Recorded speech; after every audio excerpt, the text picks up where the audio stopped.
to another edition of Humble Theology. My name is John, and in this series of episodes, we are looking at the book of Leviticus. We're in chapter 2, but before we get started, I kind of wanted to reiterate something. So, as modern New Testament Christians, when we look at the Old Testament, why are we going there and what are we doing? I mean, obviously, I'm not trying to sway people to become Jewish. It's like, no, we've moved on from that. Christ has come. He has fulfilled these things, and he is as the book of Hebrews would put it, the better message, the better sacrifice, the better high priest, and all those things. So we would say, and in some circles very distinctly would say, well, so we don't need the Old Testament anymore. It's like, well, that's not entirely true. Because we have the same God who has the same character. We are believers just like they were. We have the same salvation, the same faith in God. Just our pictures, you could say, our worship, our rituals are different from the standpoint that as they looked forward to what the Messiah would be and do and accomplish, that's just it. They were different because they were looking forward. They were picturing what Christ would do and be and all those kinds of things. Ours are a reflection of what has already happened, what he came as in name and form, and what he did accomplish. So it's the same, and yet there are distinctions. That's why it's the new covenant. It's still covenant of grace. It's still the grace of God that we are saved. It's still faith in God that saves. But our pictures, our worship, our form of worship is what's changed, is what's new. Now that we have it. So we can look back at the Old Testament, we can look back at Levitical law and things like that and see all these similarities and the principles. We talked in previous episodes, the previous videos about biblical equity. There are principles from our eternal God that carry forward eternally in and through his people and what he looks at. So we can look at the Old Testament and glean these things. So here in chapter 2, as we talk about the grain offering, well, we're not going to start grain offerings back up, but we can look at the voluntary and thankful nature of these offerings and say, well, hey, we have sort of a thank offering and a voluntary way of offering to God as well. So what are the similarities? What are we picturing as a little bit differently than they do? By way of illustration, you could say, well, in the summertime, I keep the doors and windows closed sometimes because I have the AC running. I don't want the cold and cool air that I enjoy from the air conditioning to get out. Say, well, that's interesting because in the wintertime, I keep those same doors and windows closed, but because I want to keep the heat in that I'm generating via the furnace or the fireplace or things like that. So, what an interesting parallel you could say there. We're doing the same things in a sense, but for different reasons. Now, that's a little bit of a crass illustration, but that's a way you can look at the Old Testament and New Testament parallels or their correlations. How do they fit together, and how do we enjoin them as one book of Holy Scripture for God's people in all times and ages, and yet still look at their distinctions? They have differences in worship. They have differences in what a believer does and looks like, what the church does and looks like, then versus now. It's different. But there are very much some of the same aspects because we are serving the same God. Okay, so all that aside, that was a long intro, huh? The grain offering. So in Leviticus chapter 2, I trust that you've already read that. So diving into it, out of all the sacrifices, the grain offering may seem kind of foreign to us. We don't really bring baked goods to church unless it's a potluck kind of meal. It's something you enjoy after the service, not as part of the service. But in a potluck meal, you just bring whatever you want. and there's usually a sign-up sheet of some way of organizing it so everybody doesn't end up bringing the same thing. You want a diverse meal that everybody can enjoy a little bit of something. But here it's prescribed by God as part of worship, that even if voluntarily they want to provide an offering showing their thanks, He has prescribed what it will be and what it will look like, to no deviation. There's not an if, and, or but about this. We could say in a similar fashion, again, there's some correlation here, the tithe. Obviously, that is separate. That is its own Old Testament practice. But in the New Testament, we have something similar to that as well.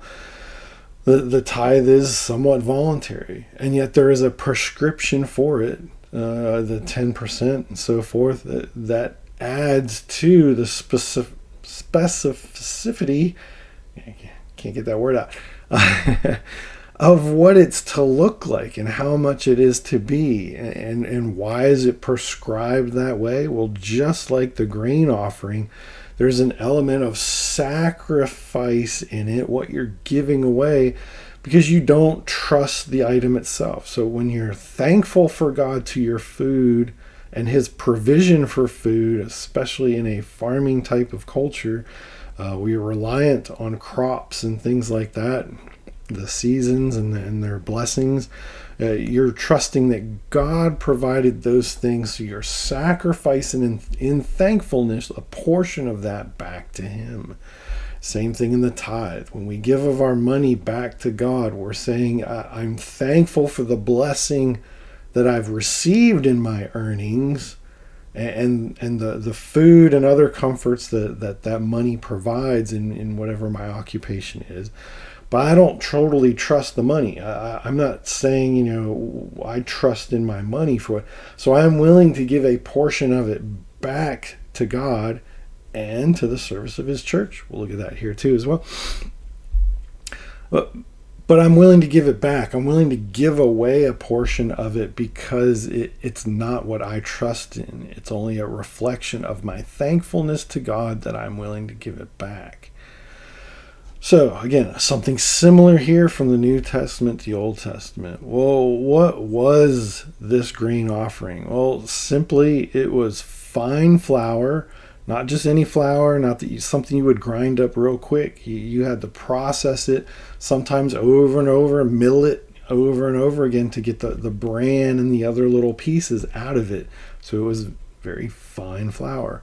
You had then olive oil, frankincense, and salt. Fine flour. Some would say that's the bread of kings. You had the best of the flour. It is very finely ground. The oil, something to enhance the flavor of it, and then frankincense, something to add to the smell of it. And then salt. Salt is added, just as in the New Testament, it says, we are now a reflection of the salt and light that is in the world. Salt is added to their offering as well. And you could offer it a couple of different ways. You could not prepare it, just bring those elements to the priest. You could cook it in a couple of different ways. You could bake it as like a pancake or kind of like a waffle, or like maybe more in depth as like a wafer in a griddle type form. A couple of different ways, but you brought them to the priest as your sacrifice. So you're bringing them not directly to God. Again, like we said about the burnt offering last week in chapter 1, the priest is acting as the mediator. The normal Israelite, the normal churchgoer, didn't do these things on his own. Didn't just say, well, this is what I'm going to do. This is what I'm going to bring. I'm just going to make this up as I go. Or I'm just going to do this on my own. Why would I bring it to the priest? The temple's always crowded this time of day. I'll just do it myself. It's like, no, that's not what was done. These things are a sacrifice back to God, but yet they still proceeded through a mediator. Just as in the New Testament, we would say that mediator is Christ. And Christ is our only mediator. They had the picture of Christ in a mediatorial role in the priest, and especially the high priest. So the priest would take a handful if it was the ingredients, or break off pieces if it was cooked, and they would burn a portion away at the altar, usually just after the burnt offering took place. Then this sacrifice would follow it, and the priest could keep the rest for themselves. The priesthood would keep it. But it's interesting, and in reading up on this, John Calvin had a really interesting point. So just wanted to read this quote real quick. He says, the rule is laid down that nothing but what is pure should be offered. Besides, by the oil, its savor is improved. By the frankincense, a fragrant odor is imparted to it. We know that God is not attracted either by sweetness of taste nor by pleasant scent, but it was useful to teach a rude people by these symbols, lest they should corrupt God's service by their own foolish inventions. So as we were saying, God prescribes this, not in a means of being harsh or anything like that, but that what are the people going to do when they want to offer a thank offering? This is what they will all do. There were no if and but. Well, I'm going to do this. I'm going to bring that. I'm going to bring this. I'm going to bring, all these kinds of things. It's like, no, there is some play here in the way you can offer it, cooked or uncooked and things like that. But everyone was to offer the same thing to the same, basically, priesthood at the temple. It was a way that the people of God came together and, as to the world, reflected something of what God commanded they should do. Again, at church, worship from church to church sometimes looks very different, but a lot of the same elements are always there and always present, because as a church, as Christians, we reflect the same principles throughout our entire body as being one body under Christ. So as Calvin's saying, it's very simple, it's very plain, we might say. And that's by design. Now, the Leviticus, in going through Leviticus chapter 2, we learn that there's things forbidden. No leaven, no yeast. We learn how bad yeast is in several different contexts, as it's usually referred to in the New Testament as well as the Old, as false teaching. Jesus says, beware of the leaven of the Pharisees. The false teaching. Well, why? Because like yeast, it spreads, it corrupts, and not just in part, but the whole lump. It's something that changes, in a sense, the consistency of what the fine flour and the oil would have been by itself in its purity. Now the leaven changes that to make it something else. Same thing with honey. Honey would be brought in to sweeten what's already there. Well, I don't like the flavor of what the plain flour and oil is. I'm going to sweeten it or dip it in honey or something to that effect. And it was no, that's not what you're to do in a again kind of crass illustration type of way. This was a certain type of bread offering, you could say, to God. You weren't to try to fluff it up, and you weren't to try to sweeten it. We could say the same of God's message today. We don't take the gospel and its message and what Christ has done, and we don't try to fluff it up into something that it's not. The health, wealth, and happiness and prosperity gospel and those types of things that influence a lot of Christian culture today, that they try to hype up how great your life will be, now in this world.